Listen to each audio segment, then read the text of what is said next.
Hello everyone, welcome back to another video here on Play on GAA. This is another episode of the Club Roundup, episode 3. We're purely focusing on the Mayo Football Championship. The quarterfinal stages were very, very exciting and very interesting. We'll go through the games one by one.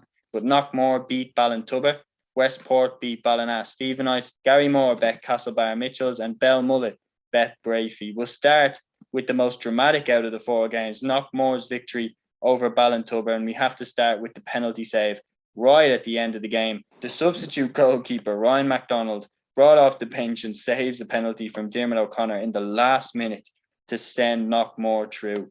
What a moment for him, what a moment for Knockmore, and that's drama at its best in the club championship, in my opinion.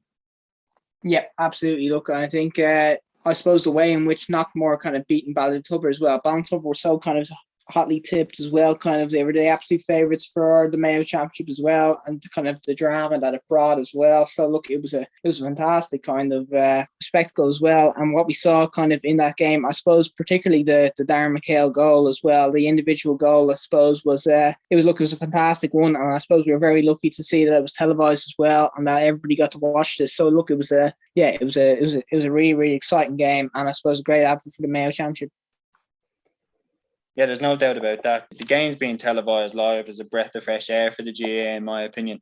And of course, Knockmore, they are the holders of the Mayo Championship. So they were nearly, getting dragged into extra time against a very, very strong BALLINTUBBER side. Of course, they were without Cillian O'Connor. Dermot O'Connor was there. Obviously, he took that penalty. But as well as that, BALLINTUBBER, Jason Gibbons was sent off after a second yellow card. That was in the last 10 minutes. But it was a game where both sides, they lost very, very significant players. Knockmore, they lost Darren McHale early in the game through injury. It was just a game, it was a real dogged, rough kind of game. The conditions were very, wet and damp, and the ball was kind of skidding all over the place. For Knockmore, defending champions, as I mentioned, to grind out that victory. Aidan Orme and Peter Naughton, of course, both scored the goals for Knockmore. That was a fantastic performance from both of them. Peter Naughton, as I said, he scored 1-6 for Knockmore. Grinding out a result like this will give them huge confidence going on in the championship. Yeah, absolutely. And look, I think, I suppose kind of as well, it just kind of shows how far Knockmore have came as well. I suppose that I think the stat that everyone's kind of been talking about just 6 years ago, it was that game where BALLINTUBBER put 9 goals past them in a championship game. So to see kind of the progression that Knockmore have had since then, kind of in the youth that they've managed to pull through as well into this team, is a testament to the coaches and the players in the club. Yeah, 100%. So moving on from that quarterfinal to the Westport versus Ballintubbers Stephenites game. Westport coming from a huge deficit back to beat Ballintubbers Stephenites. Lee Keegan, obviously integral for Westport. They also have other well-known names, the likes of Kevin Kane and Evan Regan, and they've also Rory Brickenden, who was black-carded. But they get a very, very, very impressive victory over Ballintubbers Stephenites, who have the likes of Pádraig O'Hora, of course. And Westport, bit of a dark horse to win the Mayo Championship. Yeah. I think it's a good kind of. It might be a good shout there. I think, look, they've got some serious talent on that team.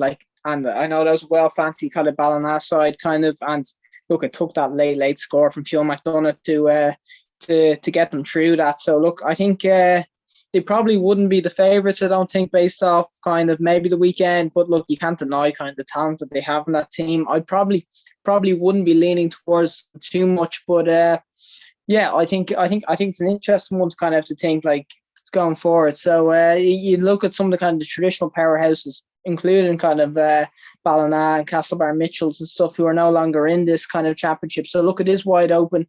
I think all the teams kind of are pretty kind of they're pretty evenly matched. So look, you can't rule them out. Yeah, there's no doubt about that. Moving on from that quarterfinal, Belmullett caused a bit of an upset. Ryan O'Donoghue struck a crucial goal as they beat a much fancied Bruff side. Of course, Bruff, you have the O'Shea brothers, they've Rob Henley and they've Matthew Irwan. But now they're out of the championship, mainly thanks to that Ryan O'Donoghue goal, and all around a fantastic performance by Belmullett to knock them out. Yeah, absolutely. This was probably the big upset, I think, of the weekend. So, yeah, look, you've already talked kind of about the players that Bruff have kind of and the success that they've had in the previous years. But look, I think it was the second half goals were absolutely key, I suppose, for Belmullett. Like we already talked about, Ryan O'Donnell's late goal, but Fiona and Ryan as well kind of scored a huge goal as well. And it was a tight kind of tactical encounter, low scoring, 2-5 to 8 points. So that they ground out the win there. And look, Breakview will be disappointed kind of with the players they have to not kind of to not be able to come through this, but. Look, I suppose Ryan O'Donoghue, who's really stepped up for club and county this year, his 1-3 was absolutely decisive. And look, it's a huge result for Belmullett. And again, another kind of upset, I suppose, there with an unfancied kind of club emerging through. Yeah, there's no doubt about that. And in the final quarter-final then, Garrymore, thanks to an end of Hessian goal, have knocked out Castlebar Mitchells, of course, the club where Paddy and James Durkin play for. To be honest, I didn't see that one coming either. I thought Castlebar Mitchells would be around at the business end of the championship, but now they're out as well. Yeah, look, as well, I did not see that one coming as well. And especially kind of considering like the success they've had, how far they've gone in All-Ireland runs recently as well. So that kind of leaves us with kind of a very, very interesting semi-final partnership. It's going to be Knockmore facing Garrymore, and then in the other semi-final be Westport against kind of Belmullett, I think we're probably the complete outsiders coming into this. So be curious how you think those two semi-finals are going to go.